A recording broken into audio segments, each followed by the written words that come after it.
দুৰ্ভাগ্যজনক ঘটনা কাজিৰঙা ৰাষ্ট্ৰীয় উদ্যানৰ এগৰাকী চতুৰ্থ শ্ৰেণীৰ কৰ্মচাৰী দশমী দুৱৰাৰ যি ৰহস্যজনক মৃত্যু। আমাৰ প্ৰশ্ন হৈছে কি, তেওঁ যিহেতু বন বিভাগৰ চাকৰিত আছিল, তেওঁৰ মৃত্যুৰ পিছত হয় আত্মহনন বুলিয়ে প্ৰথমতে তেওঁলোকে কৈছে, কিন্তু যিখিনি বন বিভাগৰ কৰণীয় আছিলে আমি সেইখিনি নেদেখিলোঁ। কাৰণ আজিৰ তাৰিখত পৰিয়ালে যিটো আচলতে দাবী কৰিছে, কোনো ধৰণৰ বন বিভাগৰ লোক যোৱা নাই। আৰু যিটো আচলতে আৰক্ষীৰ যিটো ভূমিকা, বিশেষকৈ বোকাখাত আৰক্ষীয়ে কিছু হেমাহি যেন লাগিছে, কিয়নো তেওঁৰ যিটো প্ৰমাণ, চাপোজ যিখন তেওঁ কাপোৰে আত্মহত্যা কৰিছিলে সেইখন দুৰ্ভাগ্যজনকভাৱে জ্বলাই দিয়া হ'ল। তেওঁৰ যিখিনি আচলতে প্ৰমাণ, সেই চিনচাপ নাইকিয়া কৰা এটা পৰিকল্পিত নিচিনা লাগিছিলে। আৰু এজন যেতিয়া IFS বিষয়া হয়, সেই IFS বিষয়াৰ তদন্ত আচলতে আৰক্ষীৰ কোনোবা ইন্সপেক্টৰ লেভেল বা অতিৰিক্ত আৰক্ষী পৰ্যায়ত অধীক্ষক পৰ্যায়ত হ'ব লাগিছিল। কিন্তু আমি দেখিছোঁ এই ক্ষেত্ৰত এগৰাকী কমিছনাৰী আৰক্ষী যিগৰাকী বিষয়াই তদন্ত কৰিছে, তেওঁ গতিকে সঁচাকৈ জানে DFৰ গৰাকী প্ৰকৃততে জানো তেওঁ সোধ কৰিব পাৰিব। গতিকে আমি এটাই কওঁ, আৰু সেইটো কাৰণে আচলতে কালি 30টা সংগঠনে মুখ্যমন্ত্ৰী হস্তক্ষেপ দাবী কৰি এখন স্মাৰক পত্ৰ যাবলৈ গৈছিলে, কিন্তু দুৰ্ভাগ্যজনকভাৱে প্ৰশাসনে যিটো সহযোগ কৰিব লাগিছিলে নকৰিলে, যাৰ কাৰণে আকৌ প্ৰশাসনৰ বিৰুদ্ধে আজি এটা অৱস্থান ধৰ্ম কৰিবলৈ গৈছে। ই সঁচাকৈ এটা দুৰ্ভাগ্যজনক ভাবোঁ।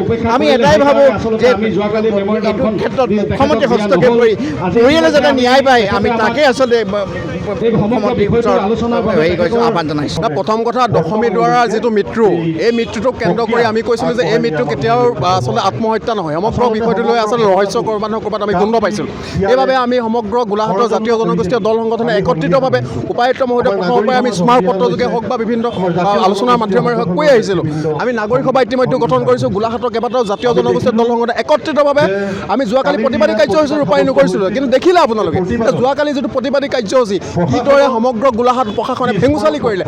আমাৰ লগত মাত্ৰ কেইমিনিটমান সময় আলোচনা কৰিবলৈ তেওঁলোকে আগ্ৰহী নহ'ল। আমি প্ৰথমতে ভাবি আছিলোঁ যে গোলাঘাট প্ৰশাসনে বা বোকাখাত প্ৰশাসনে যিটো বোকাখাত আৰক্ষী এটা গুৰুত্বপূৰ্ণ ভূমিকা লোৱা নাই সমগ্ৰ বিষয়টোক তদন্ত কেন্দ্ৰ কৰি, কিন্তু আজি দেখিবলৈ পাইছোঁ যে বোকাখাত আৰক্ষী নহয়, আমাৰ গোলাঘাট আৰক্ষীয়ে সমানে কিন্তু যদি প্ৰশাসনে যিদৰে তদন্ত প্ৰক্ৰিয়াটো আগবঢ়াই নিয়াৰ ক্ষেত্ৰত তেওঁলোকে সহযোগ কৰিব লাগিছিল। যে আমি ডিমাণ্ড কৰিছিলোঁ যে হাই লেভেলৰ এটা এনকুৱাৰী হওক, দশমীৰ দ্বাৰা যদি মৃত্যু হৈছে বা আত্মহত্যা হৈছে, যিয়ে নহওক প্ৰকৃতাৰ্থ কথা বতৰাবিলাকে পোহৰলৈ হওক।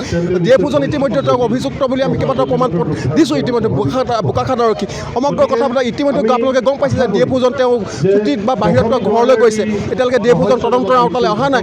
সমগ্ৰ বিষয়টো কেন্দ্ৰ কৰি ৰহস্য গোন্ধ পাইছোঁ। গোলাঘাটৰ প্ৰশাসনে যোৱাকালি যিদৰে আচলতে উপলুঙা কৰিলে গোলাঘাটৰ নাগৰিক সমাজ, বুদ্ধিজীৱী সমাজক, সাংবাদিকক যিদৰে উপলুঙা কৰিলে, ইয়াৰ প্ৰতিবাদত আজি আমি পুনৰ এটা প্ৰতিবাদী কাৰ্যসূচী ৰূপায়ণ কৰিছোঁ।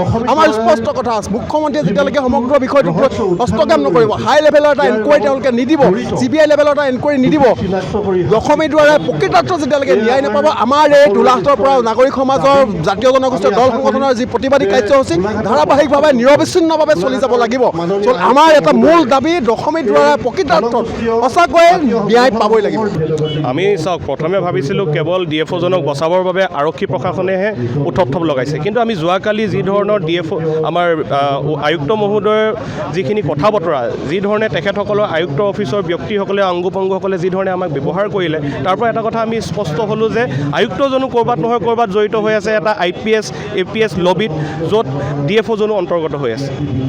যোৱাকালি আমি স্মাৰক পত্ৰ দিবলৈ আহিলোঁ। বিগত সময়তো আমি 14 আগষ্টৰ দিনাখন এখন স্মাৰক পত্ৰ দিছিলোঁ তেখেতলৈ বুলি, কিন্তু তেখেতসকলৰ পৰা কোনো ধৰণৰ আলোচনা, কোনো ধৰণৰ ৰেছপন্স 31টা দল সংগঠন নাপালে। নোপোৱাৰ লগে লগে কালি সকলোৱে অপমান বোধ কৰিলে। কালি গোলাঘাটৰ জ্যেষ্ঠ নাগৰিকসকল, বিশিষ্ট ব্যক্তিসকল যেতিয়া ইয়াত আহি উপস্থিত হৈছিলে, দশমীৰ পৰিয়ালৰ মানুহসকল যেতিয়া ইয়াত উপস্থিত হ'ল, কিন্তু তেখেতসকলে এটা চূড়ান্ত অপমানৰ পৰ্যায়লৈ লৈ গ'ল। তাৰ অপমানৰ পৰ্যায়ক লৈ পেলাই বৰ্তমান আমি প্ৰতিবাদ কৰিছোঁ। ইতিমধ্যে আমি গম পাইছোঁ যে আয়ুক্ত মহোদয়ে আমাক আলোচনাৰ বাবে আজি মাতিছে।